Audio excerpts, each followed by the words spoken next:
Good morning.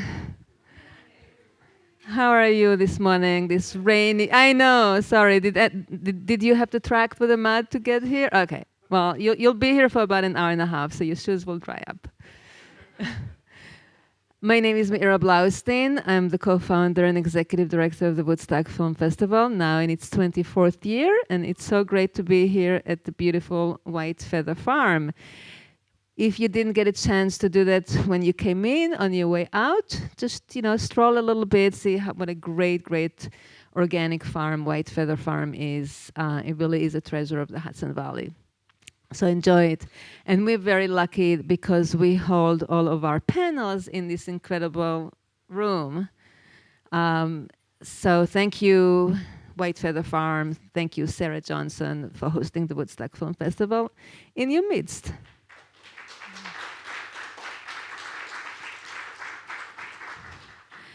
The panel series at the Woodstock Film Festival are really among my favorites. We bring these incredible, talented writers, directors, producers, executives to this intimate surrounding to really share their stories, their knowledge with you. And it really is look how small and intimate this is, and they're here for you. So I'm very proud to be able to bring this panel series that we have to the Woodstock Film Festival year after year. And this year we have some amazing people. And this morning we have someone who I think I have known for, definitely more than 20 years. From the very beginning, Ron Nyswaner has been on the advisory board of the Woodstock Film Festival since 2000. I actually knew you before there was a Woodstock Film Festival, when we both were involved with the Hudson Valley Film Festival. It doesn't exist anymore. Ron is an amazing writer. He wrote Philadelphia, and he was nominated for an Academy Award for that. He's a film writer, but he's also these days very much a television writer. And he is about to his new show, Fellow Traveler, is about to premiere on Showtime on October 27th, and it is bound to be one of the most talked about shows. So you're in for a treat because you're going to get a glimpse of what's to come. And this is a masterclass. It's not just a panel, it's a masterclass. So Ron is going to be imparting on you some of his vast and deep knowledge of writing for film and television. Ron Nyswaner, come on up. Hey,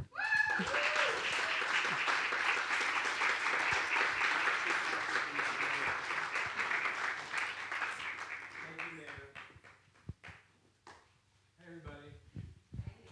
Thank you, Meira Blaustein, who created from nothing, had an idea, and said we should have a festival, and here we are. And I told her back in the green room, I said, you get to meet people who have an idea and they go with it and become something bigger and encompasses so many people. So, congratulations. Really happy to be here. Some people I know and I've colleagues. So I created this discussion before my union strike was over. And there were some restrictions about what I could talk about. Those restrictions have been lifted. So I'm going to be winging it a little bit because I'm talking about how I have tried to create narrative drama, and often relying on what we might call true stories, real life, history to do it, and using those as resources. And I've done it, and I have just done it most recently in a Showtime series called Fellow Travelers, and it is a great example of how I do that. And it was hard to sort of have this class and think, I probably can't talk about the best example of the thing that I do, but now I can. So I'm going to be sort of like adapting my talk a little bit. This mic, Bruce, I'm going to be here with the mic. We're good, right? Okay. And this is my first keynote presentation. So I've just learned keynote. So Thank you. It's as much an accomplishment as creating a show.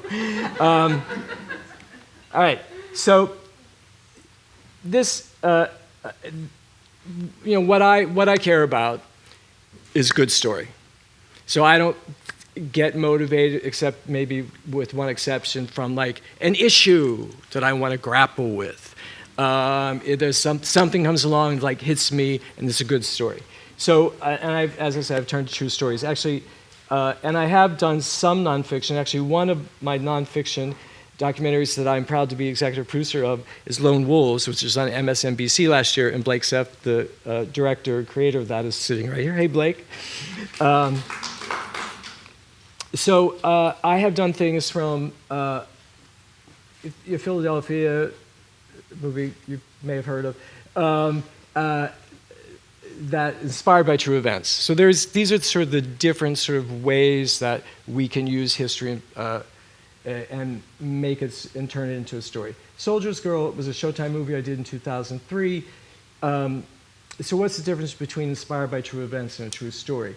Inspired by true events that was actually an exception to the first thing I just said to all of you, because Jonathan Demme and I wanted to make a movie about AIDS. So that was where the subject matter was the very first thing, and let's grapple with that. And we wanted to we decided rather early on to make, the ambition is to make a big commercial movie about homosexuality and AIDS. We thought that would be the best thing that we could do.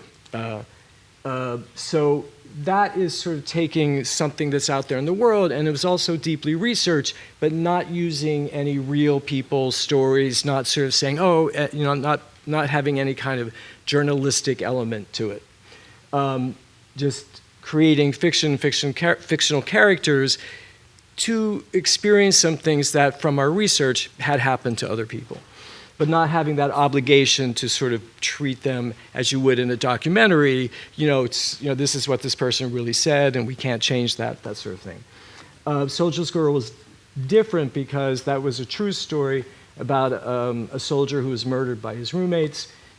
He was dating a transgender woman off base, and that was where we used those characters' real stories. We used their real names, so we had an obligation in many ways to tell a version of the truth. It's not quite a documentary. And there are scenes that when Calpurnia, who the main character. By the way, I just want to say that I'm rather proud of the fact that in 2003, I made a movie about a transgender person, and Jill Soloway, I accept your thanks. So that was where we had to be a little bit more sort of aligned with sort of truth, what people really did, certainly with the events. But, in scenes, private scenes, I created things. And I spoke a lot to Calpurnia. Barry Winchell was dead. I obviously couldn't speak to him. The other characters were in prison, and I couldn't reach them. So we used that Calpurnia's version of events and what was written in various publications. Homeland, I'm sure many of you are familiar with. That's just sort of us looking at the world. I came on season 5, and at the beginning of the season saying, what will make the best story? What do we want to talk about this year? And every season began on Homeland, where we traveled to Washington. The writers' room went, and we met with, for about 3 days, we had like camp. We had like CIA camp. And we met with we had a consultant who would bring in, we didn't go to Langley. We met in this sort of private restaurant club. And the consultant would bring in people from the CIA, Mike Hayden, the National Security Advisor. I'm losing my voice already. That's going to be bad. A cup of hot water would be great, because the coffee's not helping the throat. I just said that like somebody's, I did say, shooting the fellow travelers up in Toronto for many, many months, I said to my assistant as we were wrapping up, I said, you know what's going to happen next week? I'm going to hold my hand out like this, and nobody's going to put a cup of coffee in. And that's the difference between being a showrunner and then being an ordinary person. Maybe the hot water is coming. So Homeland, we would have CIA school, and my showrunner, Alex Ganzo, would ask every person coming in, saying, "What keeps you up at night this year?" And I started in 2015 and saw the three things were the first year, it was ISIS. Remember ISIS? Remember, like, it was an existential threat. What happened? And so that's where, season 5, set in Berlin, we're dealing with that. The next year, he asked that question, and they said Russia. So if you watch season 6 of Homeland, we're dealing with Russian sock puppets and their infiltration of social media and all that stuff. And all this is to find a world in which to put our fabulous Carrie Matheson, what a great character that was created many years ago, into these situations. And then the third year was what keeps you up at night? And the answer was Donald Trump. And these are from people in the CIA and the FBI. And obviously, cone of silence, we couldn't attach their names to anything. And people on both sides of the political aisle. And we all know how that has turned out so far. So, I executive produced a documentary, Murder on Middle Beach, a series that was on HBO. I guess the hot water order didn't get, they're working on it. Okay. Great, thank you. I'm just losing it already. So Murder on Middle Beach, and when, I don't know if did anybody see Murder on Middle Beach on HBO? Madison came to me through a family friend, actually, somebody that my goddaughter and her mother know, Chris Beach, very well. His uncle told me that... Start with this, because the other one's coming. I think we're not allowed to have this up here. Oh, really? Because it has a label. Oh, no. Yeah, thank you. But thanks. There you go. Thanks, Sam. Yeah.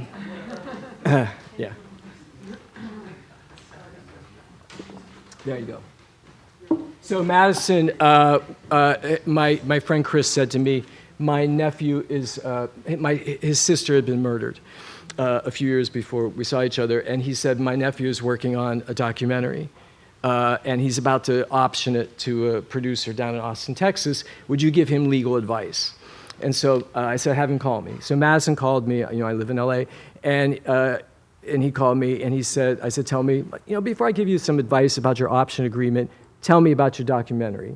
And he said, well, I'm examining the murder of my mother, the vicious, brutal murder of my mother outside our home. And the main suspects are my father, my sister, and my 2 aunts. And I discover along the way that my mother was involved in a pyramid scheme. And I said, don't sign that option agreement. I'm sending you a ticket, you're coming to LA. And then he came and we developed a pitch and then we sold it to HBO. And that is obviously not fiction. It has all the sort of the journalistic requirements of being very careful about very careful about manipulation and trying to sort of in the cutting and the putting things together of sort of making your point, whether it sort of violates in fact what that person that you're interviewing is actually saying or thinking, but it also, one of the things I said to Madison, and we're gonna get into the aspects of a good story, but I said to Madison, and this is part of that, I said, I'm only interested in this if you will make yourself the main character. What's interesting to me is that is a young man who is discovering things about his parents. His father might be a murderer, and his mother might be involved in a scheme to defraud people of money. And they lived in this beautiful Connecticut house, next to the golf course, and they had a very sort of beautiful life on the outside. I said, that's interesting. And Madison happens to be, those of you who saw it know, very handsome, very charismatic. He's great on camera.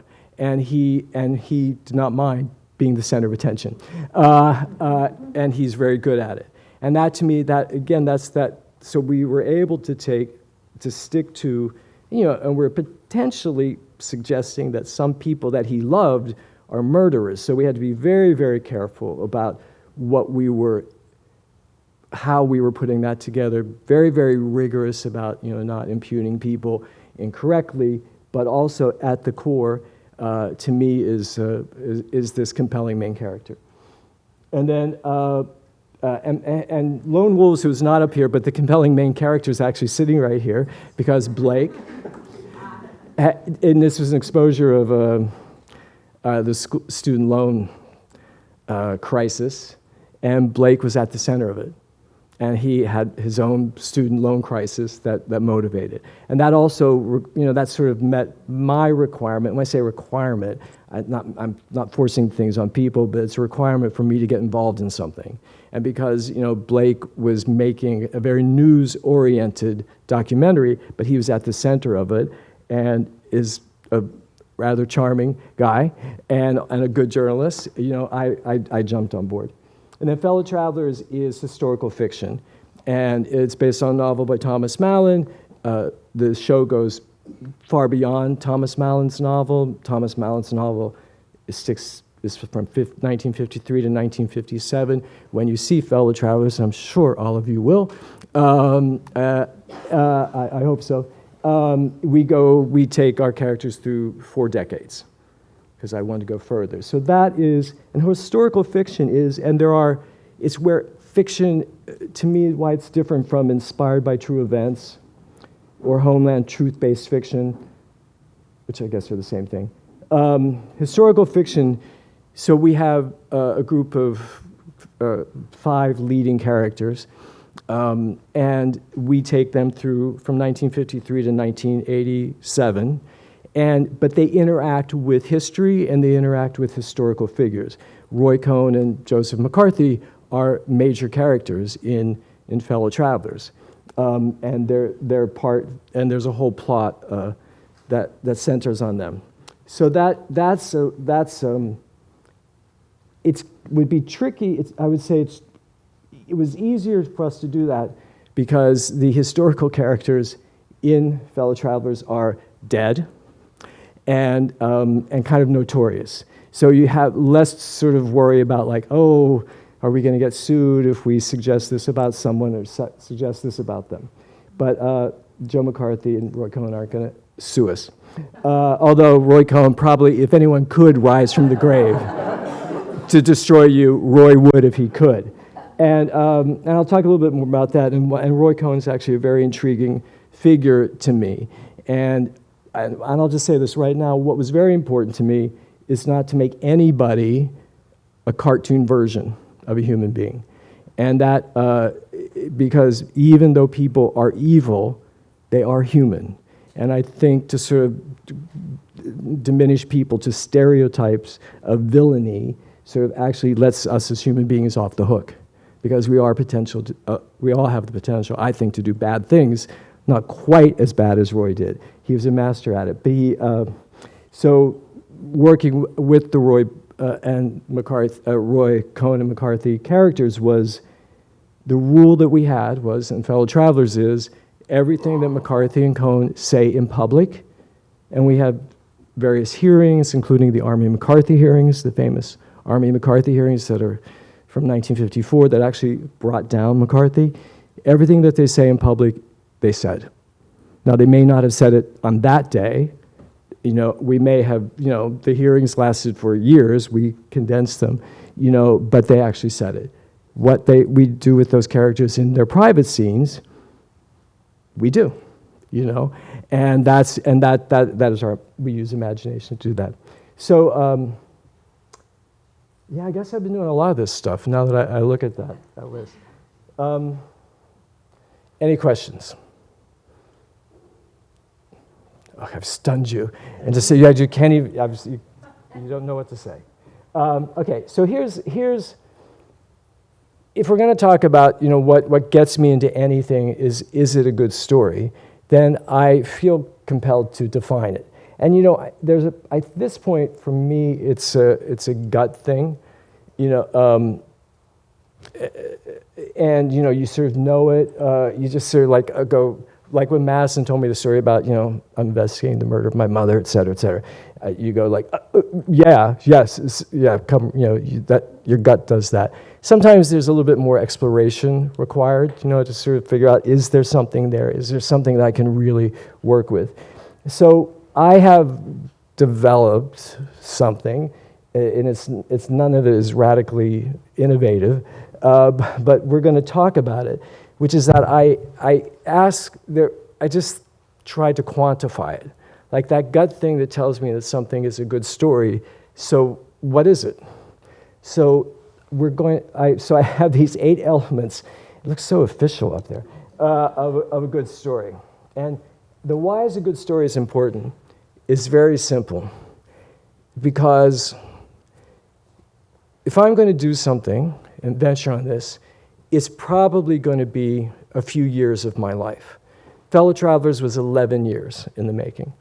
Now, I didn't work on it steadily for 11 years. I did other things. But, 11 years. Blake, how long was Lone Wolves? 6. Yeah. 6 years. So that's a lot of time.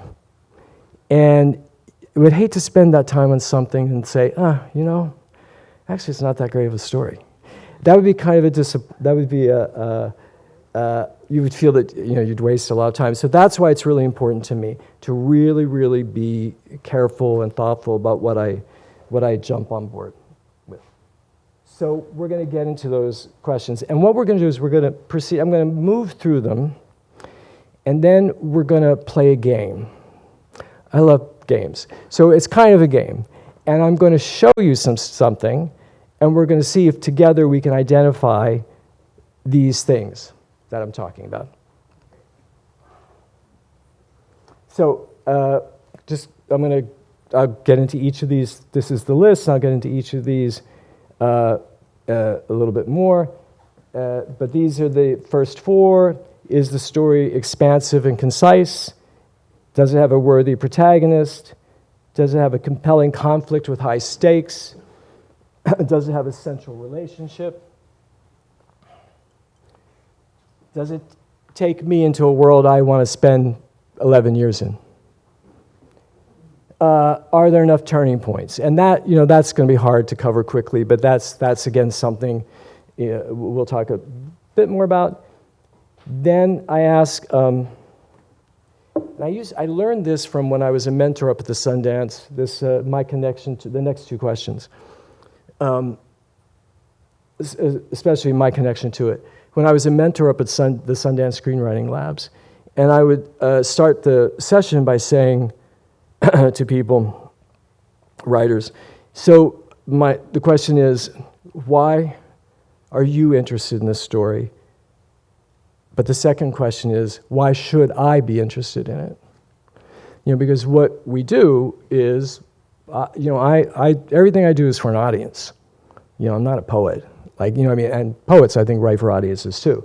But, there's that instinct that I think I have, again, honed, and it's just there now, where a lot of what I do is I have to know not what an audience is going to like, but what an audience is going to engage with.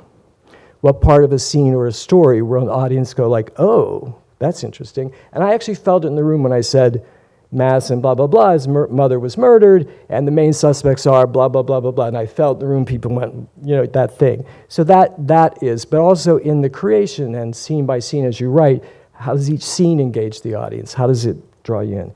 And then my connection to it is, so then how am I in it? How am I in this in some way? And it's not because my ego tells me that and God forbid that I wrote about myself. I mean, although I have, I wrote a book about myself. Actually, it was about somebody else. I was basically the bystander, now that I think about it. It was about the wrong, a person that I loved that it didn't turn out well for me, or him. And sort of the story of my life.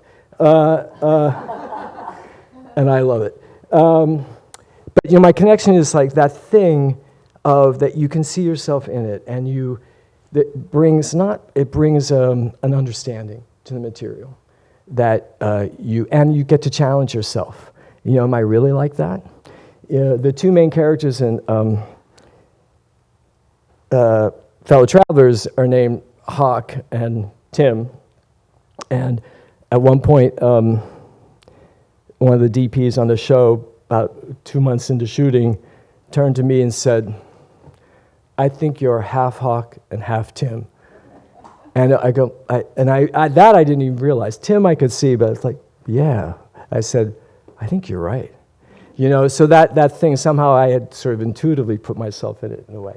So let's talk about these in a little bit more detail. Questions? Yes? I was wondering if you could Can- say a little bit more, if you could say a little bit more about this, given the right causes and conditions, everybody's capable of everything, kind of making like Jane Austen-like characters where everybody's flawed. Well, you know what? As I think actually when we get into these, when I talk about a compelling main character, exactly what we're going to talk about. So, is the story expansive and concise? This is, and when you really sort of get to hone this, is when you pitch. And we all pitch, right? I mean, you pitch documentaries, you pitch fictional shows, and there's something about a pitch that I actually like. I actually like pitching. I like developing pitches. The pitch for Fellow Travelers took at least 4 months, if not more. And it was, and pitches have gotten so elaborate now. It had video, it was scripts. Everyone participating in the pitch had like cues that they had to speak at certain times. But what a pitch does is it helps you do this. It helps you think about how is it personal but not too personal. What intrigues me, what might intrigue an audience. Because you can tell when you pitch things whether you have their attention or not. And then is there something in it that's big? Now, it doesn't have to be big and epic, but there's something in it that is a question that people besides myself are wrestling with. And then television is very, very specific. When you pitch a television show, I literally have been in a pitch. It was an FX pitch once a few years ago, and I was pitched to a cop show, and the executive said, "So, where is the main character halfway through season 2?" I thought, wow, and I had an answer, but that's what they're thinking about. If you're pitching television, they want to know that it's actually there's something that they can actually build and work with for a long time. And there's something I call the myth of the great idea. And living in LA as I do, every person in my gym is writing a pilot. 5 years ago, they were writing movies. Now they're all writing pilots. And my trainer has told them, do not ask Ron to read your pilot. It won't go well, because I don't read. But in so many, but they will come up people come up and say, I've got a great idea for a television show. And the truth is, that's meaningless. People at Netflix or Amazon or Showtime are not saying, gee, I wish somebody would walk into our office with a great idea. That's not what they wish somebody will walk in who knows how to create something that will actually have, we can provide hours and hours and hours of entertainment and drama. And so that's the myth. The great idea is the myth. Is that great idea bigger than that idea? And then is there something concise about it? And again, Murder on Middle Beach is such a great example. Investigating the murder of his mother, sister, brother, etc. That's the thing. And Homeland, such a great, which I didn't create that show. a CIA agent is told that a terrorist is coming to the United States, disguised as is going to be a released prisoner of war. And he arrives, and she's convinced that this released prisoner of war who's being treated as a hero is the terrorist. And she's absolutely right about it. There's one problem. She has bipolar disorder, and she often is delusional. Genius. That sold. That you get it because you can feel, wow, there are so many situations where that character is going to have to figure out, are my instincts right, or is this my disease? Am I being delusional? And it also allowed her, and to the lady's point, to be a character that was sometimes wrong. I mean, Carrie Mathison, played by the great Claire Danes, would just be, she was so self-righteous. She was right. She was right. She was so sure that she was right. And she was often wrong. And that is just a delicious place to put all of us as audiences, because what we're doing is, why are we engaged? Is Carrie right or is she wrong? I think she's right. No, I think she's wrong. And that's what you want to do. I say we don't want to tell audiences anything. When young writers say to me, oh, this scene is to show the audience, stop. We don't show the audience anything. We get the audience to ask a question. Every scene should get the audience to say, what's going to happen next? What are they thinking? What are they doing? What would I do? That's what we want to do. We want to create that, what I call dramatic tension. Everything to me is about dramatic tension. That tension is within the audience, and it's why they have to pay attention to figure out what they would do in that situation. So that's, and by the way, Carrie was not bipolar in the first draft. Carrie, the show is based on an Israeli show called Prisoners of War, which was just about people coming home from the war. There was no terrorists or anything like that. So that was added, and they submitted the first draft to the studio, and by the way, the myth of like every note you get is bad and your job as an artist is to fight every note is just bullshit. And that's an immature attitude. Because Showtime said, it's a great show, but the main character is boring. And there was somebody in the room who had a relative who was bipolar. And then the geniuses who created Homeland said, there you go. And that's how that was born. So that extra thing that makes you, engages us, came to Homeland in that kind of accidental way. There you go.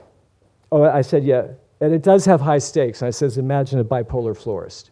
You know what I mean? Like, it's just not that compelling, right? But so to take that character and put them in life, decisions that can, people could, lose their lives. Always high stakes. There were always some Russians trying to kill her. At Murder on Beach, I've used this. Oh, yeah, Madison's Hamlet. By the way, Hamlet is like my go-to thing. Like, it's just like, you just read Hamlet, because Hamlet teaches us how to create the characters that we're talking about, because who is Hamlet?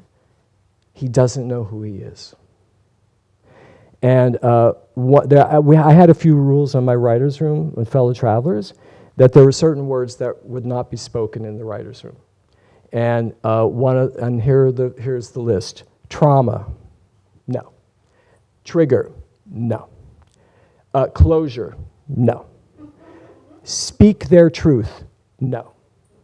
No one in fellow travelers, and I would say it on the set, is speaking their truth, because the human beings that I'm interested in don't know their truth. And I believe most of us don't. I believe why we're here on Earth is to sort of discover who we are. That's what's really interesting. And I think Hamlet is somebody who thinks, well, I'm a loyal son, and the ghost of my father has told me to murder people. But actually, I might actually just be crazy. And that's it. That's the essence. That's that thing. It's that moral quandary that we put in that main character. So people who go around speaking their truth, I can't imagine anything more boring. I know who I am, and I'm going to tell you. And, it's certainly doesn't interest me as a dramatist. I don't think it gets you anywhere. Worthy protagonist. Now, there's myth, when I talk to, again, when people talk to me about their main characters, like who is it, sometimes you get a laundry list, right? Well, they're a Virgo. They love to walk on the beach and travel. You know, that's not interesting. Every character is. I'm laughing because there's a colleague in the room who's found that particular thing very funny, and I know why he found it funny. A character is something essential, a main character. And I got this actually from a very interesting source. I mean, it's something I knew, but Lee Blessing, who writes the Reacher novels? Right, that's his name, I think, right? The Jack Reacher novels, we know those, right? So he wrote an introduction to one of the novels, and he says this very thing. He says that Jack Reacher, and it's kind of hilarious because it's played by Tom Cruise, is like three things that you need to know about him. He's big. Okay, well, the movie version, he isn't. He was a military brat, so he never had a home, and he never has a home. He's a man without a home. And he has a soft spot for the underdog. That is all you need to know about Jack Reacher if you're going to write a Jack Reacher novel. And I really embrace that. And so I look at a character, what's those essential qualities, and what it is to me is that there should be a couple of essential qualities that are in conflict with each other. You know, that's the thing. You know, I'm afraid to love because I believe that love makes me weak. And I can't be weak because when I'm weak, I get hurt. And I'm never going to be hurt. I'm never going to love again. Oh, damn. That guy I'm really interested in that guy. He really does something to my heart. I think I could fall in love with him. Damn, what am I going to do? And applies to all leading characters. That to me is how you create a character. So it's not just our protagonist. And one of the characters in Fellow Travelers is a black journalist who is wrestling with his identity as a black man and his identity as a gay man. And this is in 1950s when there was no gay identity. But there was that essential conflict we follow that character through many decades with. So, compelling conflict. What is the conflict that character is going to face? The one that I just described will get you through a lot of situations. I'm going to be strong. I'm not going to show you who I am, because that's weakness. And yet, there is something in me as a human being who wants to feel connected to other human beings and to be loved. So that essential conflict is the internal conflict. So I have here two kinds of conflict. So there's external conflict, which comes from the world. In Fellow Travelers, which starts in 1953, Eisenhower signs the executive order that bans all homosexuals from working in the government. And so that was the beginning of what's called the Lavender Purge. So if being homosexual in Washington, D.C., in 1953, really enjoying having sex with other homosexuals, having relationships, now becomes not just dangerous emotionally, becomes dangerous in other ways. What would happen in the 50s was that you would be investigated, you would be labeled a sexual deviant, you would be removed from the government, it means you'd be fired, and on your record you were fired for being a sexual deviant. So people, if you were hoping to be a teacher, for example, that's over. If you're hoping to be a scientist, that's over. And you're banned for life from working for the government. So that's a very powerful external dilemma and struggle. But what was very important to me, and the source material helped us do this, is that I don't want to do a show about noble victims who suffer the hands of, under, the oppression of Roy Cohn and Joe McCarthy. Interestingly enough, Roy Cohn was also a homosexual, and that's an interesting conflict that we explore. And so that's not enough for me. I think it's boring to watch noble people struggle against the bad people. Why is that boring? For me, it's boring because that very thing that I talked about audience engagement, like what would I do, what would I say, and those kind of things, you don't have to worry about that because it's very clear. You're told, these are the bad people, these are the good people. You know whose side you should be on, don't you? Of course you do. And that doesn't get us anywhere. I happen, and we could do a whole panel on this, I'm sure. I happen to love Oppenheimer. I know some of you didn't. I think it's genius and brilliant and one of the great movie experiences I've had. And that is not a noble character. And he's fascinating, utterly fascinating. And he's fascinating because there's something that draws us to him, and there's something that repels us. And that's, again, back to that conflict. But the struggle within oneself, if somehow it parallels the external struggle, that's the sweet spot. That's where you want to be.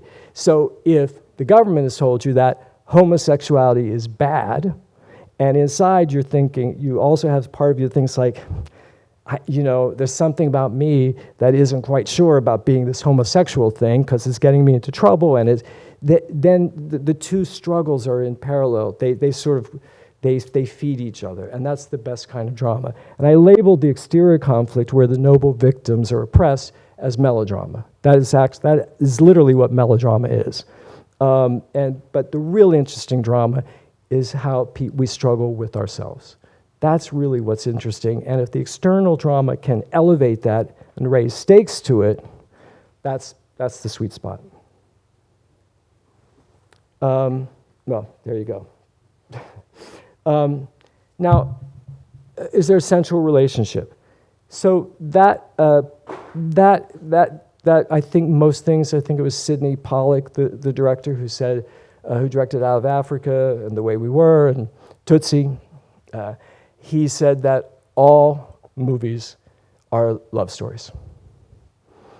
Even if it's like a buddy cop movie, it's a love story. There's some relationship in there, that is being explored. Sometimes it is the relationship the protagonist has with, I think Oppenheimer, has with himself or themselves. I don't think the central relationship in Oppenheimer is his brilliance with a bit of morality that he has that ultimately sort of comes to sort of haunt him. But always to look for that always look for that relationship. And this is really important to me. They used to say in writing classes, write what you know. Well, that's boring. Like, what do I know? Like, I know what it's like to be in past middle age white screenwriter. Yeah, that's fascinating. Write about what you know. Man, there's a world out there. Dive into research. That I love discovering something that I didn't know. I had heard about the lavender scare, I think, but now, what do you need to know about the lavender scare? I got it. What do you want to know about Joe McCarthy? I got that. I have that down. Washington in the 50s. Got it. Gay bars in Washington in the 50s. I'm your guy. Fellow Travelers was so deeply researched that our researcher actually was, other than myself, Lewis was employed. He left the job 1 week before I left the job. He was like a year and a half. Our researcher was completely employed because everything that we did in Fellow Travelers that isn't fiction is deeply, deeply researched. So we got to learn about several decades. We got to learn about the White Night riots and really in San Francisco in 1979, really to dig deeply into that. AIDS activism, all those things that, really we had to become experts on, and that's what's really exciting. And that was, a world that I want to explore. I spent my life exploring it, actually. But A Soldier's Girl was very interesting for me because we all have certain ideas about the military. But I went down to Fort Campbell, and I hung out with people, and I met them off base. I met gay soldiers off base. And it's the stereotypes are often false, as stereotypes are. I had such a great time with the people in the military, and some of them they really loved the military. They loved being in it, and it had saved them because they were lost, and they were kids getting into a lot of trouble, and then they went to the military, and they learned I can do a job well, and it sort of taught them something, and they had a whole camaraderie, and sort of really helped me sort of see beyond my stereotypical idea about who signs up for the military and all that stuff. And you've heard about the Homeland research, which was just fat. Once we were, and it's funny, all the people who came to us to do these little sessions on Homeland, they were, the former chief of station, the London chief of station came to talk to us, and they were so excited to talk about a television show. And, it was much more interesting than their regular jobs. And the London chief of station said to us that in London, every Monday morning, the CIA group meets with it's either MI5 or MI6, meets with their counterparts in London, and they sit and talk about what's going on in the world this week, what do we have to worry about. He said, except on Monday mornings, the first 20 minutes were always about, did you see Homeland last night?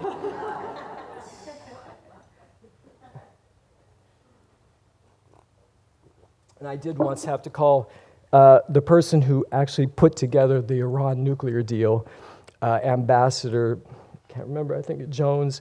I called, and I said, hey, Ambassador Jones, it's Ron. I met in Washington. I have a question, it's about ransom, if they're going to steal some secrets and blah, blah, blah.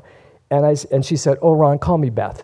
And then she said, and I said, we're just trying to find out, what would they use gold bars to pay this weird plot thing. And she said, oh Ron, this is fascinating. Let me go talk to my colleagues. I'll get back to you. You could just tell I'd made her day. So this one we could spend a lot of time talking about, and we won't. But that the myth of the great idea, to go back to that, is that often what somebody's initial idea is just limited. It's sort of got that one thing, and you go yeah, that would be an interesting scene, or that would be an interesting maybe half hour. But then that will be resolved. Especially if someone's going to, learn something about themselves and then become a better person. Not my favorite theme, but you got as we explore these stories, what I try to do is figure out where are the turning points. In a feature, it's only 2 hours long, and in a television show, you need more. Those places where the character turn. Not where they become a better person, God forbid, not that they learn a lesson, but that they keep looking for the road to go down, but they go down the wrong road. But that road gives them another challenge, another thing. So again, I'll go back to Fellow Travelers. The main character, Hawk, played by Matt Bomer, has been dating a woman for a while now, and everyone's saying, oh, they're going to get married, everyone knows it. And then eventually, and she's expecting it too, and eventually he has to deal with that because he actually has affection for this person.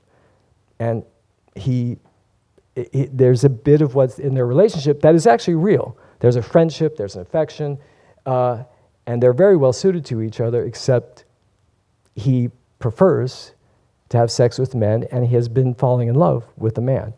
And yet, so we have the main love story that he's having with a character named Tim, but he has this woman who eventually becomes his wife. And that gives you, so there are turning points in his story. It's just not a straight line. Then we talked about this before. I always, again, talking about the scene, to me, is always to discuss a scene with, just in the terms of what is the question of the scene, not what is the statement of the scene. And it can be, and the character's question. You know, at the end of the scene, okay, I'm going to make that call. At the end of the scene, it's like, no, I'm never going to see that person again. It can be as simple, or at the end of the scene, it's like, can be, okay, I'm going to open this door. You know, but to take characters to that point, this was actually a lesson that was really, really honed for me in Homeland, because we had a rule in Homeland that every scene pushes the story forward. There are no scenes that exist to just, we get to know who a character is. And one of the writers, Chip Johansson, who was on the show from the beginning, Chip, and I wasn't told this going to the room, which was a little unfair, but only Chip wrote the index cards and put them on the wall. You know, we had a wall, and like we would like have a scene idea, and somebody would, when it sort of like coalesced, somebody would write it on an index card and put it up there under Carrie's story. And one day I did it, and everybody went, and there was a little bit of chuckling. And afterwards I asked Patrick, like, what was that about? He said, only Chip puts a card on the wall, Ron.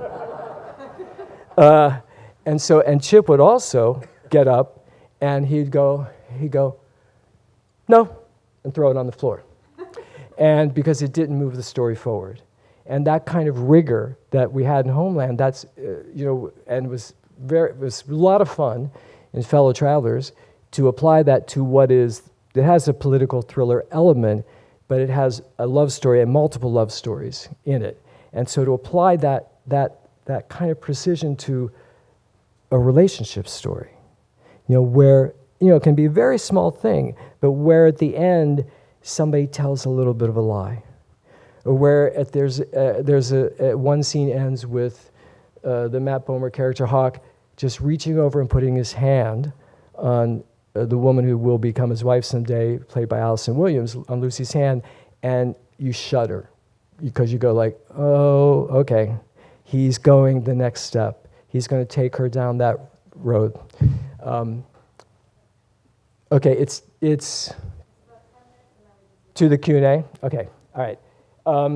I didn't get to do half the things I wanted to do, and that usually happens. So, what's my connection to the story? That's something, that we all have to search for ourselves. And I said it's not about writing something about myself, but it's about that something that I not even have experienced, but maybe it's something that, it's a dilemma that I have in my life.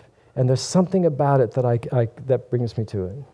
And then, this is about theme. And Mike Nichols always said every movie is a metaphor. And that is, again, that what is the larger thing, not the story, the message you're trying to give, just what is that bigger thing, that, that bigger story. The Joseph Campbell idea is that we have archetypal stories. And, Mike Nichols said, Silkwood, if you remember the movie Silkwood, is a David and Goliath story. And I'd say Philadelphia is a David and Goliath story, right? Like the guy, the attorney takes on he hires this ambulance chaser, fellow attorney, and they take on this big white shoe law firm. That's a metaphor. Now, Fellow Travelers, the hero's journey to find the thing he never thought he wanted. So we have 10 minutes before Q&A. So what I'm going to do is show you the first couple of scenes of Fellow Travelers. And then we're going to look, and this will merge into the Q&A, so I think it qualifies. And we're going to try to look for some of these things in that.